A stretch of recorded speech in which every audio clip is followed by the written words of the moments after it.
I think the referee's call was horrible. The referee's decision to red card. I didn't know what the hell a red card was. When I found out, I said, you got to be kidding. Visiblement, le président américain n'a pas du tout apprécié la suspension qui avait été imposée au meilleur buteur de la formation américaine de soccer à la FIFA. Et Donald Trump qui a pris le téléphone personnellement pour appeler le grand patron de la FIFA afin de renverser la décision, Étienne. C'est vraiment une intervention sans précédent qui crée une véritable controverse. Jamais un scénario de la sorte ne s'est produit, Julie, que le président américain appelle le grand patron de la FIFA pour demander qu'une suspension soit annulée. Pour vous remettre en contexte, 1er juillet dernier, match des Américains contre la Bosnie-Herzégovine. Le joueur, vous voyez à l'écran, Folarin Balogun, le meilleur buteur de l'équipe américaine, reçoit un carton rouge. Selon les règlements de la FIFA, il doit être suspendu pour le prochain match qui est prévu ce soir, 8e de finale contre la Belgique.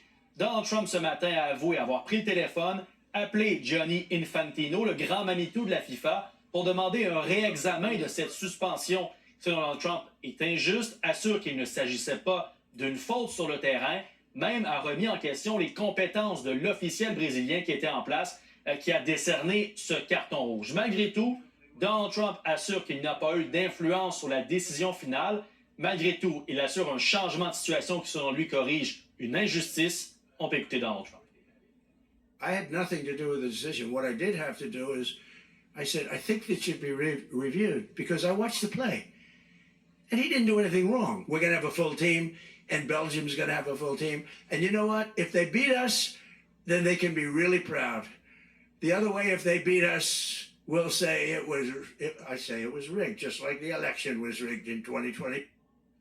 Et Étienne, face à ces critiques, la FIFA prétend jouir d'une totale indépendance. C'est ce que prétend effectivement le grand patron de la FIFA via une déclaration sur X. Vous voyez cette déclaration, Gianni Infantino, qui a pris connaissance donc des commentaires publics aujourd'hui, tient à réaffirmer un principe fondamental de la FIFA. Les instances judiciaires sont indépendantes, elles fonctionnent de manière autonome, appliquent le code disciplinaire et statut des affaires en se fondant sur les règlements applicables et les faits spécifiques, sans donc une influence externe, comme l'aurait fait Donald Trump, malgré tout, à travers le monde aujourd'hui. Plusieurs critiquent cette décision. Et même à la blague, hier, il y a le sélectionneur de l'équipe d'Angleterre, qu'un des joueurs a obtenu un carton rouge, a dit « Est-ce que je dois appeler le premier ministre britannique pour faire lever cette sanction? » Donc, vous voyez, cette confusion qui survient aujourd'hui au cœur de cette Coupe du Monde. Oui, la crédibilité aussi de voilà. la FIFA. Merci, Étienne. Au revoir.